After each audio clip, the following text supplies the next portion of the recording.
I was asked a couple months ago to predict the superfoods for 2020, and tahini was on my list. It's one of my favorite things to make. I use it as a dip, I make it as a salad dressing, I even eat it as a snack with some celery sticks, which we'll eat in a minute. But let me show you how easy it is to make 3 different kinds of tahini. We'll start with a regular tahini, and then we're gonna make a sriracha red pepper tahini, which I'm really excited about. We're gonna make a turmeric and curry tahini, and we're gonna make a basil tahini. So check it out.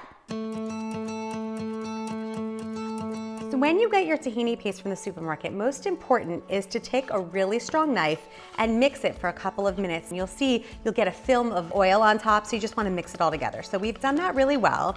And all we're gonna do to make the base tahini is we're gonna add the tahini paste into the blender with some lemon juice, garlic, salt and pepper, and a little water to dilute the whole experience.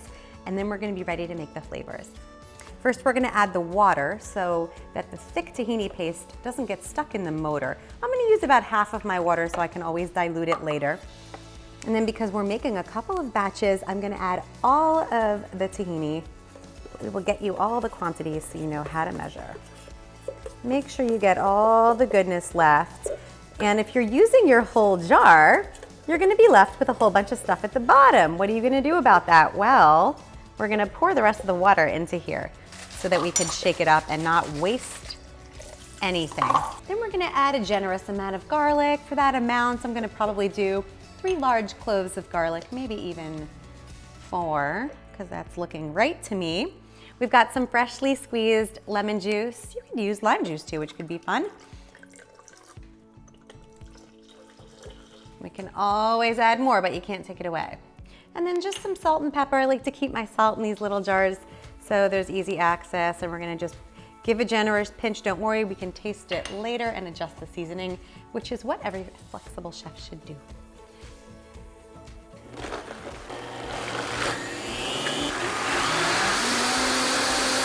Really great to check the consistency. You want it to be pourable, not too thick, not too watery, just right. So we have the most exquisite basil here that I'm just gonna be very generous with. People always say, how many herbs do you wanna add to your green tahini? And I really like gauging it based on color.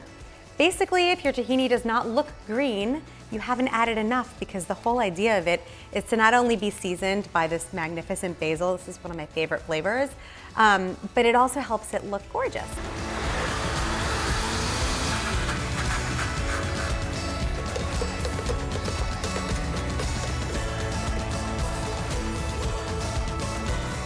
Now we're making a roasted red pepper sriracha tahini.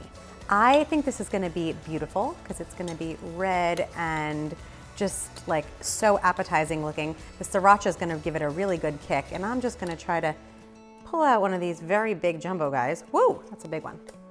And you can use whatever you like. You can use spicy red peppers, not spicy red peppers. I'm gonna add just a little bit of a squeeze. You can always add more spice, but what can't you do? Right, you can't take it away.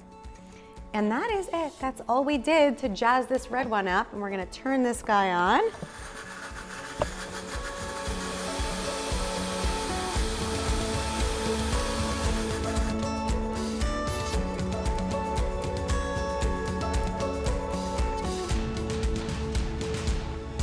I had this really fun idea to do a curry infused tahini. We spent tons of time in Asia, and I love Indian food, so I thought, why can't you marry a Mediterranean tahini with Indian spices? So let's see. I'm gonna add about a teaspoon of curry powder, and I'm gonna add about a teaspoon of turmeric, which will color this really beautifully.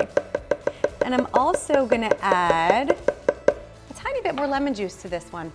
I'm just vibing it to be a little bit more lemony.